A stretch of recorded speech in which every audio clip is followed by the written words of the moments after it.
ஈரோடு மாநகரில் ஈரோடு ஜிஹெச்சிலிருந்து காளை மாட்டு சிலை வரை ரோட்டை புள்ளி போட்டு வைத்திருக்கிறார்கள். கிட்டத்தட்ட 3 மாத காலமாக ரோடு போடாமல் அப்படியே கிடக்கிறது. இருபுறமும் டிச்சுக்கட்டேன் என்று சொல்லி பறித்து போட்டு குண்டும் குழியுமாக அப்படியே கிடக்கிறது. மாவட்ட நிர்வாகம் என்ன செய்கிறது? ஈரோடு மாவட்ட நிர்வாகம் என்ன செய்கிறது? நிறைய இடங்களில் ரோடு ஓரமாக நிறைய பறித்து போட்டிருக்கிறீங்க. அந்த இடத்துலலாம் எப்படி போகிறது? போக்குவரத்து எப்படி?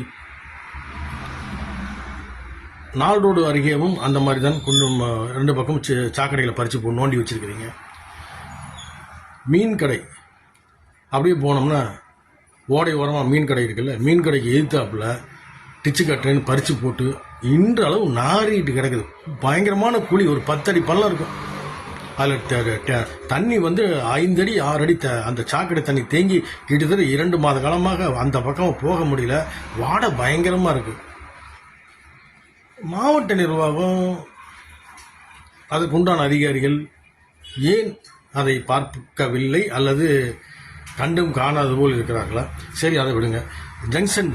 ஜங்ஷன் முன்னாடி சாக்கடை பறித்து அப்படியே கிடக்குதுங்க. அங்கங்கே அப்படியே தண்ணி தேங்கி கிடக்குது. அசிங்கமாக இருக்குது. நாத்தம் தாங்க முடியல. சரி, அந்த காளை மாட்டு சிலை பஸ் ஸ்டாப் இருக்கு இல்லையா, இந்த ரயில்வே ஸ்டேஷன் இந்த சைடு, அந்த இடத்துல பாருங்கள். கிட்டத்தட்ட எனக்கு தெரிஞ்சு 4-5 மாதமாக சாக்கடை தண்ணி ஒரே நாத்தம். அந்த இடத்துல ஆவின் பூத்து வேறு, ஆவின் பால் பூத்து. ஜனங்க நிற்கிறாங்க. 50 பேர் 100 பேர் 20 பேர் எப்போதும் நின்று பஸ் ஏறுறாங்க. அதுக்கு பின்னாடி பார்த்தீங்கன்னா கிட்டத்தட்ட அப்படியே நாரி கிடக்குங்க அந்த தண்ணி, சாக்கடை தண்ணி. வியாதி வர்றதுக்கு அதிகபட்ச வாய்ப்பு இருக்குது. கண்டிப்பாக வியாதி வந்தே தீரும். மாவட்ட நிர்வாகம் என்ன செய்கிறது? சாக்கடை உடனடியாக கட்டி கொடுக்கணும். அந்த ரோடு புள்ளி போட்டதெல்லாம் உடனே ரோடு போட்டு கொடுத்தா என்ன? ஏன் ரோடு போட்டு தர மாட்டேங்கிறீங்க? மாவட்ட நிர்வாகம் ஏன் வேடிக்கை பார்த்து கொண்டிருக்கிறது?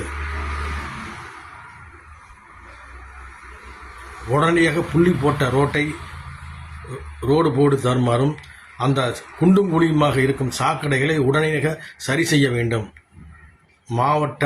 ஈரோடு மாவட்ட நிர்வாகம் கவனிக்குமா?